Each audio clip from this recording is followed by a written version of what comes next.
Et on se retrouve aujourd'hui étonnamment sur le BTC face au dollar de base. Je ne devais pas faire de vidéo, je m'étais dit CMA il se passe pas grand chose sur le cours, il n'y a rien à dire entre guillemets, mais malgré tout j'ai fait volte-face, c'est-à-dire que je me suis remis en question par rapport à cela et je me suis dit écoute c'est aussi intéressant parfois de montrer qu'on temporise, qu'on est en train de chercher et également du coup de le montrer en vidéo. Le travail entre guillemets de quelqu'un qui analyse un cours, c'est-à-dire un analyse technique, mais parfois il n'a pas de résultat défini et donc en fait comment ça se passe à ce moment où on est en tout cas entre guillemets dans la panade, dans la semoule, dans les sables mouvants et entre guillemets on n'a pas de réel appui. Je vais vous montrer du coup tout le développement que j'en ai. On a déjà légèrement commencé le développement hier ensemble, mais je vais regarder avec vous maintenant les petites vagues, etc.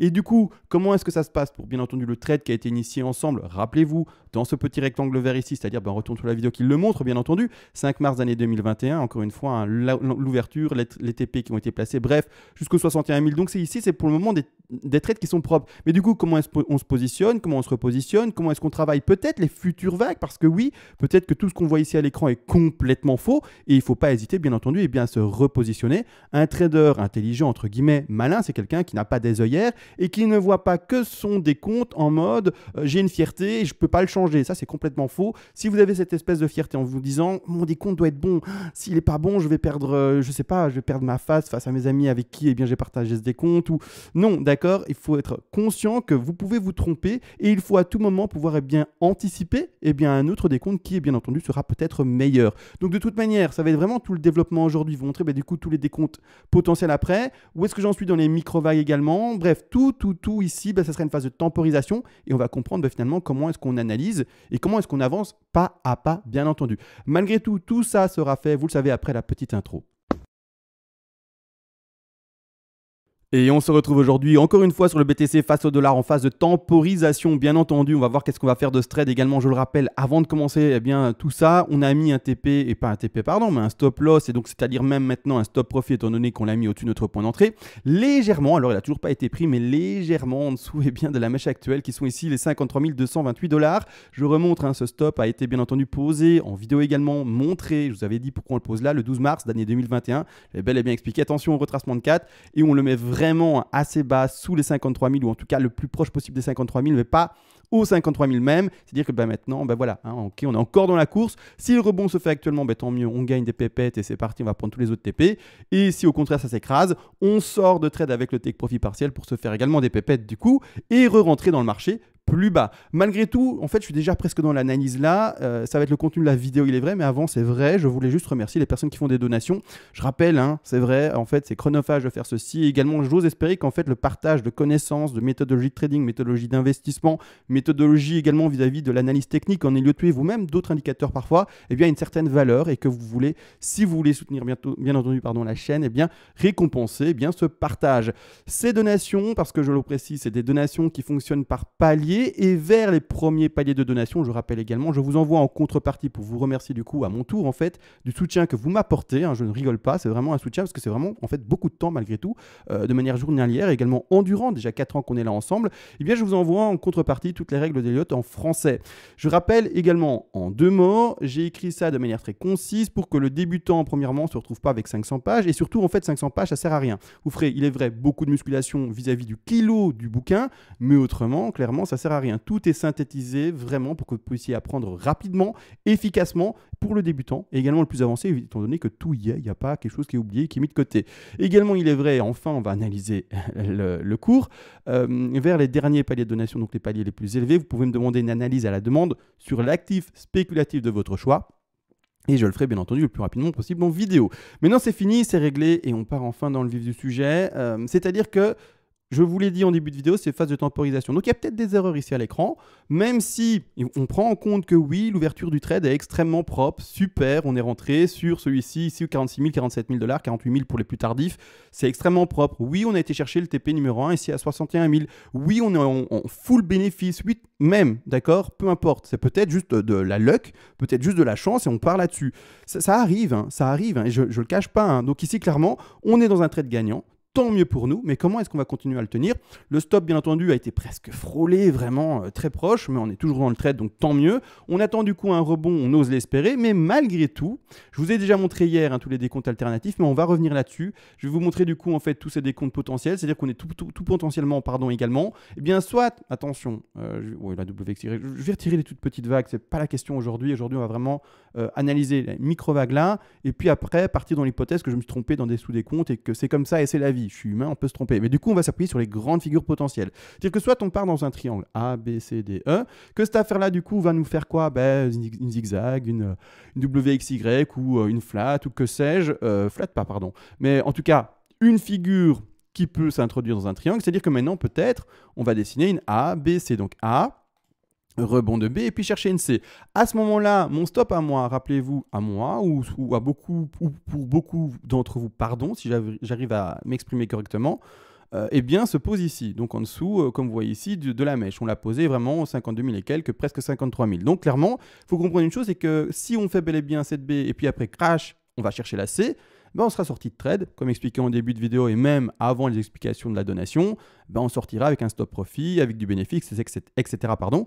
Et il faudra bien entendu privilégier une nouvelle zone d'achat. Parce que pour moi, clairement, on est dans une zone de consolidation actuellement. On n'est pas, pour moi, clairement, enfin, je dis ça clairement comme ça, mais après, on a peu de chances statistiques de retourner en dessous des 43 000 pour réouvrir un trade. Ça peut arriver, mais pour moi, on a peu de chances statistiques à ce niveau-là. Pourquoi? Je le rappelle également, soit on est dans un triangle. Alors, les triangles de contraction, c'est ce qu'il y a de plus finalement commun. Soit on est dans un triangle d'expansion, mais ça c'est vraiment plus rare, et c'est-à-dire que par exemple on ferait quelque chose où la C dépasserait la A, la D dépasserait la B, et la E terminerait quelque part, bref, et boum, on rebondit. Mais les triangles en expansion, je vous dis, je crois que avec les années d'analyse que j'ai déjà eues personnellement, j'en ai vu... Je sais même pas, je pense que j'en ai vu un ou deux peut-être, parce que c'est vraiment, ça me choque, mais tellement pas. C'est-à-dire que personnellement, du coup, si on est dans un triangle, que ça se confirme, que ça crache maintenant, qu'on n'est pas dans le plan montré ici avec une 4 et puis un pump, etc. Après, on va regarder les petits détails, mais maintenant, on est juste sur les grandes figures et puis après, petit à petit, pour les plus avancés de la chaîne, on arrive dans les petits détails, etc. Mais là, pour le moment, j'explique, comme d'hab, en fait, les figures générales, c'est même pas général, mais les grandes figures que l'on doit dessiner pour valider la vague. C'est-à-dire qu'ici, actuellement, du coup, soit on est ABC, d'accord, comme expliqué. À ce moment-ci, si c'est le triangle qui va se confirmer, premièrement, ce que je vais faire, c'est surtout être attentif à deux choses. Le niveau de support précédent, alors là, c'est visuel, c'est pas très compliqué, il se retrouve là, d'accord, je vais l'entourer, boum, niveau de support précédent, d'accord. On peut très bien aller les retoucher, ça c'est même pas, on peut très bien, si on casse ça, on a de fortes, énormes chances d'aller les retoucher. Ça m'étonnerait qu'on fasse juste une petite mèche et puis qu'on rebondisse. Juste, on prend mon stop et puis boum. Là, ce serait vraiment la poisse. Je me fais sortir de mon trade avec un bénéfice, oui. Oui. Mais par contre, dommage, il pump sans moi et je suis sorti du trade. Ça, ce serait horrible. Malgré tout. C'est-à-dire que je vais plutôt privilégier cette zone-ci. Je vais également mettre un Fibonacci de retracement. D'accord? Je rappelle également, je monte le triangle là, mais également la flat. On va tout aborder, je vais tout montrer, Vous inquiétez pas, j'aborde tout, j'ai tout. Donc c'est-à-dire qu'on a bel et bien été, je rappelle, chercher les 123% de Fibonacci de retracement que l'on voit ici. 123 pile, boum, pile, magnifique pour une running triangle ou également, on l'a compris, une flat.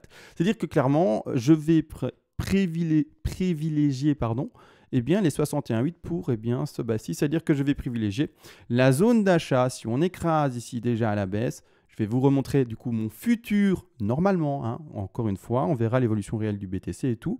Mais c'est-à-dire que le plan prévisualisé à l'avance, si ça devait se confirmer, je vais plutôt acheter ce niveau des 61,8% de Fibonacci par rapport à ce fameux triangle. Je rappelle que je favorise un triangle, bien entendu, parce que pour ma part, dans mon décompte en macro, donc quand je dézoome, etc., là, actuellement, on est dans une grande 4 et dans ma 2, j'ai déjà une flat. Donc, je ne favorise pas une flat. Maintenant, comme dit, l'erreur est humaine et peut-être qu'avant, ce n'était pas une flat. Toujours avoir conscience qu'on ne sait jamais avec certitude dans quoi on est. Si vous pensez lire l'avenir, avoir cette fameuse boule de cristal ou un génie dans une lampe, là, il faut aller consulter. C'est comme ça, d'accord? Si vous pensez également jamais faire d'erreur, être un scientifique, mathématicien expert et qui sait lire les chiffres et quand en fait il regarde l'écran, il voit que des chiffres et des résultats, c'est faux également. Vous vivez dans un monde alternatif ou alors une fiction qui est pour la TV, d'accord? Donc on fait attention à ça également. On reste conscient qu'on peut se tromper et qu'il faut admettre, bien entendu, dans son plan de trading, étonnamment, ses erreurs. Et donc également, du coup, eh bien, déjà se prémunir contre ces erreurs potentielles. À ce moment-là, personnellement, comme dit, je vais plutôt acheter les 61,8, c'est-à-dire les alentours des 50 254 $. Je poserai, pardon, et pas ploserai, mais je poserai, bien entendu, mon stop. Malheureusement, ça fera une exposition assez importante, mais en dessous de la racine de la A, d'accord? Bien entendu, également, je vais me prémunir contre tout ce qui est flat potentiel, donc je vais retirer le triangle, vous l'avez compris. Je vais retirer cette ABC en zigzag qui n'a pas de sens dans une flat parce que clairement, je vais également l'exprimer. On part du coup sur une A potentielle, un rebond de B, et puis après, on va chercher une C, d'accord? La C qui, attention, doit être sous-divisée en 5 vagues, et je vais vous montrer après, en changeant de graphique, que là, il semblerait déjà avoir 5 vagues. C'est-à-dire que, attention, si la C est déjà finie maintenant, et si c'était une C, d'accord, attention, ce serait un pump énorme. Pourquoi? Alors, je vais vous le montrer parce que clairement, en termes d'extension, eh bien, on a été chercher même pas les 61,8. On est entre les 38,2 et 61,8. Quand on a ce cas de figure-là avec une C qui est vraiment très faible et qui finit entre les 38,2 et les 61,8, on doit s'attendre par après à un pump extrêmement fort. Donc, pour moi qui n'ai pas, et si c'était une C, eh bien, qui devait se confirmer, pour moi, pour ceux qui ont suivi le trade, etc., et qui ont fait attention, bien entendu, à leur stop loss, ou donc même plus précisément stop profit, si ça devait pumper maintenant, eh bien, tant mieux. Ça veut dire qu'on va chercher nos autres TP et on se fait, encore une fois, comme dit, des pépettes. Donc, vraiment, ce serait que de l'aubaine, une bonne nouvelle. Et donc, nickel, on va juste réadapter par après notre, bien entendu, niveau de take profit partiel numéro 2 et numéro 3. Mais que de la bonne nouvelle. Malgré tout, là, je compte 5 vagues, donc c'est peut-être fini. Ou alors également, malheureusement, une C qui va s'enfoncer plus et qui va se dessiner de cette manière-là, avec peut-être une 1 actuellement, d'accord? Hop, une. On va chercher peut-être une 2, une 3, une 4 et puis une 5. D'accord? Alors là, je le dessine très mal, mais on s'est compris. D'accord? On s'est compris. Et c'est-à-dire qu'à ce moment-là, 1, 2, 3, 4, 5 qui est ici de manière invisible, mais ceci, d'un degré plus grand. Et donc une C, malheureusement, qui sera plus grande, qui peut s'enfoncer plus. Les niveaux d'achat à privilégier pour une ABC, normalement, sont les 61,8, mais là, on ne les touche pas. Donc c'est dommage, d'accord? Donc celui qui aurait joué peut-être la flat et qui se dit, je vais rentrer sur les 61,8, malheureusement, on n'a pas touché ton niveau d'achat. Donc, je ne sais pas si du coup tu as réussi à rentrer dedans ou pas. En tout cas, dans cette perspective de trade-là. Donc, je ne sais pas. Maintenant, voilà, y a des gens qui se disent je vais acheter juste un tout petit peu avant les 61,8 pour être sûr, au cas où il nous fait de nouveau une blague et il ne va pas toucher ces 61,8. Pourquoi pas? Mais encore une fois, là, voilà, c'est quand est-ce qu'on rentre, quand est-ce qu'on ne rentre pas, c'est difficile. Maintenant, n'empêche également, c'est-à-dire qu'on peut très bien enfoncer ceci. Et le second niveau d'achat, eh bien, ce ne sont plus ces fameux 61,8 ici pour, on l'a compris, attention, ce rectangle-là, c'était pour le triangle en ABCDE. Mais c'est-à-dire que dans cette configuration d'ABC en flat, le deuxième point d'achat va être à privilégier. On l'a compris également, mais du coup, les 100% de Fibonacci. D'accord? On privilégie toujours et encore une running flat et on ne va pas privilégier des flats tout à fait régulaires ou des flats en étendue ou d'autres flats. Non, quand on est vraiment dans un marché bull, on privilégie toujours tout ce qui est extrêmement bull et les flats en running sont extrêmement bull. Donc c'est-à-dire que clairement, on va plutôt privilégier, si c'est des choses comme ça qui se confirment, les 100% ou les 61,8, mais j'ai encore une fois ici maintenant déjà du mal à avoir un développement de 1, 2, 3, 4, 5 qui va se terminer sur les 61,8. Vous voyez ce que je veux dire? Un peu complexe, hein. Cette affaire-là, ça ferait quoi? Une ending diagonale, toute compliquée, toute bizarre. Avec un sous-décompte qu'il a, moi je vous le dis, je le compte en 5, donc c'est un peu compliqué. Donc, soit, clairement, je vais si c'était une ABC, privilégier un point d'achat au 100%, d'accord? Ou alors déjà maintenant. Et alors, le pump a déjà commencé, d'accord? Donc ça, il faut également avoir conscience. Donc de toute façon, là, moi, personnellement, je vous explique la situation de quelqu'un qui est déjà en trade depuis, on le rappelle, les 47 000, 48 000, 46 000, ça dépend au moment où vous avez appuyé réellement sur le bouton et l'ouverture de trade. Mais c'est-à-dire que je vous explique toute ma manière de penser pour quelqu'un qui est déjà dans le trade. Quelqu'un qui n'est pas encore dans le trade, je ne sais pas si tu as réussi à rentrer dans quelque chose maintenant. Je ne sais pas, d'accord? Est-ce qu'il y a vraiment un décompte qui n'est peut-être pas encore en plus de ça terminé, mais peut-être que toi, tu as déjà un décompte terminé et qui te satisfait pour rentrer dans le trade. Mais personnellement, moi, pour le moment, je n'ai rien de satisfaisant. Je préfère temporiser et ne rien faire. En tout cas, si je n'avais pas de trade ouvert, donc aujourd'hui, j'explique vraiment ça, toute ma logique par rapport à ça. Si je n'avais pas de trade ouvert, j'attendrais. étonnamment, je ne ferai rien, parce que je n'aurai pas, entre guillemets, de certitude. Alors, je mets des gros guillemets à ça, parce qu'on n'a jamais de certitude, etc. Mais un plan qui, pour moi, est efficient, un plan qui vraiment me convainc, un plan qui est, comme dit, efficace par rapport à son résultat. Là, actuellement, je n'ai pas de résultat qui me convient, d'accord? C'est-à-dire que, du coup, soit triangle, soit abaissé en flat. On a vu les deux niveaux d'achat. Le niveau d'achat à privilégié d'essence, c'est-à-dire ici aux alentours des 46 562 $ pour ceux qui verraient l'élaboration ici, on l'a compris, d'une flat. Et pour ceux qui, comme moi, verraient peut-être plutôt un triangle, le niveau d'achat qui était posé juste un peu plus haut, mais c'était en termes de Fibonacci de retracement ici, et bien des 61,8, c'est-à-dire ici, clairement, hop, je le montre, hein, je vais prendre juste l'autre rectangle qui était à ce niveau ici, aux alentours, on l'a compris, des 50 200 $. Donc ici, 3 points d'achat, avec bien entendu chacun une exposition différente vis-à-vis du stop loss reposé. Mais autrement, voilà, hein, il faudra recalculer ça, voir comment ça se passe, voir au moment où on va peut-être trouver ce niveau d'achat, bien tout simplement si le ratio est bon, oui ou non, bien entendu, parce que je le rappelle également, comme on est dans un grand degré, alors je vais du coup bifurquer de graphique. Désolé, là, il y a mon ancien décompte, et même, je dis ancien décompte, mais pour le moment, il n'est toujours pas invalidé en 12 heures ou des choses comme ça. Je laisse pour le moment ceci à l'écran, jusqu'à ce qu'on valide vraiment quelque chose de plus net. Pour le moment, phase de temporisation, donc je n'ai pas à delete toutes mes vagues, d'accord?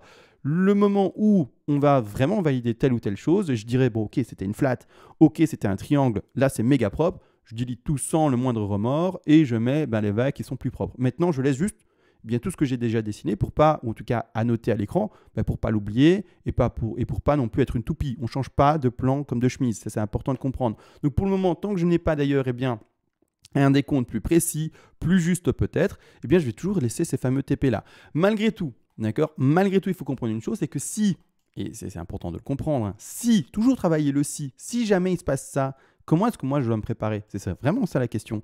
C'est-à-dire que, premièrement, oula, on délit, ça va être compliqué. Attendez, je vais y arriver.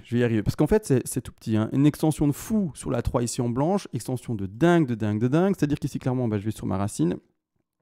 D'accord, je vais sur mon sommet de 1 qui est pour moi le sommet de 1 là. Maintenant, s'il y a erreur, il y a erreur, mais après, ça n'a pas changé grand-chose vu la faible hausse après mon sommet de 1. D'accord, je vais potentiellement au bas de 4 actuel. Partons sur le fait que ça soit, on l'a compris, or la 1, 2, 3, 4, 5 ici, hein, retransposer ce que j'ai dessiné ici, là, sur le graphique ici. D'accord, c'est-à-dire ici, A, B et C. Partons du principe que, par exemple, en fait, la C soit déjà terminée. D'accord, ça est fait, du coup, vous le comprenez bien, une A, un rebond de B, et puis une C. D'accord, et puis, en fait, ça repump. Ce qui ici serait la 5, mais en fait, serait, du coup, on l'a compris, seulement le début de la 5 en jaune. D'accord, et en fait, ça, il faudrait le retransposer ici et faire ce travail là. D'accord, c'est-à-dire que n'empêche, donc, je suis désolé, c'est un peu complexe, surtout pour les personnes qui ont encore des difficultés à poser les Fibonacci, voir également les vagues, bref. Mais voilà, je ne peux pas faire beaucoup mieux sur un graphique où il y a autant de choses, pardon. C'est-à-dire que n'empêche, du coup, on va peut-être valider cette grande vague blanche ici, vis-à-vis de la ABC, et à ce moment-là, poser notre Fibonacci à ce niveau-là.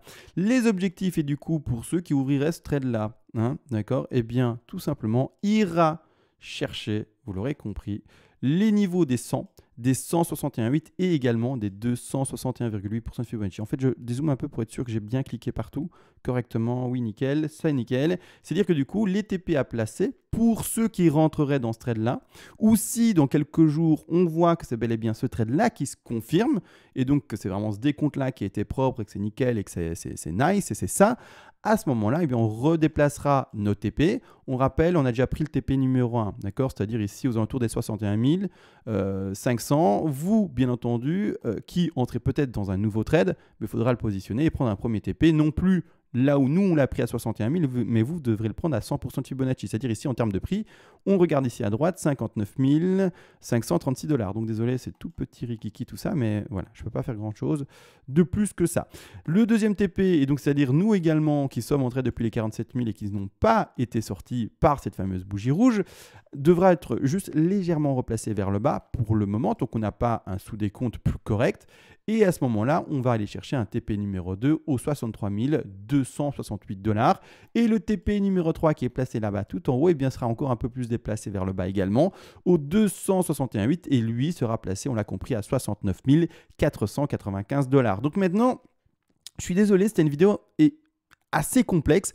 dans le suivi de mon plan. C'est-à-dire que, ben voilà, ici, on voit beaucoup de choses à l'écran. Je parle d'une ABC qui n'est pas dessinée à l'écran et où on voit encore une impulsive. J'ai essayé de rendre ça clair, comme d'habitude. Malgré tout, voilà, si jamais vous vous dites, CMA, là, c'était trop compliqué, trop brouillon ou pas assez clair, bref, voilà, je suis vraiment désolé. Et c'est juste également que vous, si vous n'avez pas encore eu cette facilité de comprendre vis-à-vis de tout ceci, à cause du fait justement que je n'ai pas pris le temps de tout redessiner à chaque fois sur chaque graphique et de renettoyer, remettre, etc., les annotations, c'est que vous devez juste avoir un peu plus de temps et de pratique et vous verrez que par après, en fait, vous n'avez plus besoin même de voir les dessins en tête. Vous ferez une projection et vous verrez ce que j'explique dans votre tête. Vous direz, OK, c'est bon, c'est bon, c'est bon. Vous ne devrez même plus le voir visuellement. C'est un peu comme ceux qui ont vu la dernière série là, sur Netflix avec les échecs, j'ai oublié le nom. Je crois que c'est le... J'ai oublié le nom. Il y a une série sur une dame qui joue aux échecs et qui devient championne, je pense. Je ne sais plus, mais bon, peu importe. C'est un peu la même chose. Ceux qui sont aux échecs arrivent à prévisualiser leur plateau et faire des parties, faire finalement des plans, entre guillemets, sans jouer aux échecs. Donc, ils se font des parties dans la tête et ils jouent aux échecs. Donc, voilà, d'accord. Donc, c'est clairement ça. C'est un peu la même chose. Ici, clairement, moi, vous me dites un plan, je n'ai plus besoin de voir le graphique. Je l'ai en tête, le graphique. Étonnamment, hein. Attention, hein, je ne parle pas de... j'ai le graphique et chaque instant, chaque date. Hein. J'ai le graphique au moment travaillé, donc grossièrement, j'ai ça en tête et ça, c'est imprimé dans ma tête. Cette portion-là, d'accord, j'ai pas tout ça. Hein. Là, c'est oublié. Hein. Il y a également un moment, la mémoire, ça joue. Mais là, cette petite portion-là, clairement, je la travaille tous les jours en votre compagnie. J'éteins mon écran, je vous assure que je peux la revoir et la retravailler et dire oui, A, B, C, ça d'office, d'accord. Et c'est pour beaucoup d'abonnés également, hein. Beaucoup de personnes qui ont un peu d'expérience savent également le faire et c'est tout à fait naturel, c'est tout à fait normal même, c'est même pas compliqué. Quand j'explique ça, j'ai l'impression de dire quelque chose d'extrêmement compliqué, mais c'est pas le cas, d'accord. C'est pas le cas du tout, c'est tout à fait plus simple. En tout cas, tout ce qu'il y a de plus simple. Donc maintenant, de toute manière, je pense que j'en suis venu à bout, c'est-à-dire que de toute manière également, si jamais, parce que du coup, j'en suis pas à bout, eh bien, c'était cette fameuse 1, 2, 3, 4, 5, tout de même qui devait s'exprimer, d'accord. Ben, j'ai du mal, en fait, et c'est vrai, du coup, je suis pas du tout à bout de l'affaire, à terminer déjà ma 4 là, à cause, en fait, de ce sous-petit décompte, d'accord. 1, 2, 3, 4 et 5, qui est plutôt propre. C'est-à-dire que là, je vois une impulsive baissière, donc ce serait peut-être soit la fin, comme expliqué, de la flat, soit eh bien, le début d'une ABC, tout simplement. Et c'est-à-dire qu'en fait, ma 4 se ferait projeter plus loin, et il faudrait que ça soit une C en tronqué, parce que sinon, on va sous mon niveau ici eh bien, de stop profit, on va le prendre, on me sort, et il ne manquerait plus qu'on aille faire un plus bas par rapport à la 1. Non, hein, mince, hein, et là, ça invalide le scénario et c'est fini. Donc, clairement, pour pouvoir encore valider cette 4-là, vis-à-vis, en fait, de ce décompte ici, hein, microscopique, hein, là, je suis en horaire, je vais le mettre en visible parce que là, les lignes ne sont pas montrées. Mais on va bel et bien chercher des Fibonacci qui sont plutôt propres. Dire qu'en termes de retracement de 2, je vais regarder ça avec vous parce que je ne me souviens plus ça par contre. On parle de mémoire, mais là, c'est pas bon. 50, 61, 8, donc c'est bon. D'accord, pour une 2, ça c'est tout à fait classique. On va regarder du coup la 3. La 3, on rappelle rapidement avant de mettre le Fibo d'extension, ce sont les 161, 8, 261, 8 et 423, 6 à privilégier. À ce moment-ci, on va regarder. On va chercher les 261,8% de Fibonacci, plutôt propre. Et c'est-à-dire que par après, la 5, on le sait également, ce sont les objectifs des 100, 161,8 et 261,8 dans le cas d'une extension de 3. Qu'est-ce qu'on va regarder et qu'est-ce qu'on va aller chercher? On va regarder ensemble tout de suite. On va chercher pratiquement les 161,8. Donc, c'est plutôt propre. Quand on regarde en horaire également, est-ce qu'il y a, oui ou non, une divergence? Il y a bel et bien une divergence. Le bas de 3, on regarde ici, va faire un plus bas en horaire sur le récit. On fait le rebond de 4 jusqu'ici par rapport au plus du récit. On fait ici un plus bas sur le cours, un plus bas sur le récit, mais un plus bas qui est plus haut que son précédent plus bas. Donc, divergence haussière, comme on le voit ici. Et donc, tout simplement, on l'aura compris, eh bien, pour moi, j'ai 5 impulsifs. Donc, je ne peux pas terminer ma 4 là. Soit, eh bien, ça nous fait une zigzag, c'est-à-dire une zigzag, hein. Mais du coup, ça doit nous faire du tronqué. Donc, une A, B et puis C. Mais pour que ma 4 tienne encore réellement et qu'elle ait encore un potentiel d'exister, il faudrait que la C soit en tronqué et nous fasse quelque chose qui aille chercher du 61,8 ou plus faible encore. On l'aura compris. Donc, par exemple, du A, B et C, voilà, et ira chercher ces 61,8. Dans cette perspective-là, j'ai dessiné la chose pour illustrer les choses. Hein.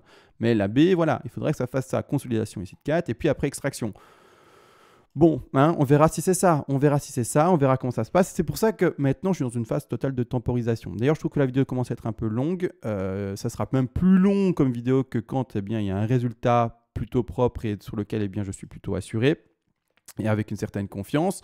Mais bon, voilà, au moins, ça aurait été, ou en tout cas, il y aura eu le mérite d'avoir fait une vidéo juste pour montrer comment personnellement, moi, je réagis quand je suis en trade et quand je n'ai pas de résultats satisfaisants. C'est-à-dire que du coup, j'attends, je temporise, je vois tous les plans possibles. Donc, j'ai vu ABC flat, j'ai vu également le triangle, j'ai vu également encore l'impulsif possible. Donc, j'ai tout prévu à l'avance. Quand le BTC va me dessiner cette affaire-là, va vraiment faire son évolution avec ses bougies rouges, ses bougies vertes, je verrai ce qu'il me dessine plus précisément. Et là, je dirais, OK, c'est ça. Et c'était dans ça qu'on était, d'accord? Mais pour le moment, je n'ai pas de résultat définitif. Donc, on attend, d'accord? On attend. Comme dit, j'aurais pu ne pas faire de vidéo, mais finalement, je me suis dit, allez, comme ça sera également un peu de pédagogie supplémentaire. Et c'est aussi important de comprendre qu'on n'a pas toujours la réponse. Et que parfois on attend, et puis c'est tout. Et qu'elle va tomber la réponse dont on ose espérer à un moment. Donc voilà, tout a été dit, je ne vais pas faire plus long, je vous laisse, on se dit une bonne soirée, une bonne nuit bientôt, parce qu'il est déjà 23h45 chez moi. Et voilà, et sur ce, ciao.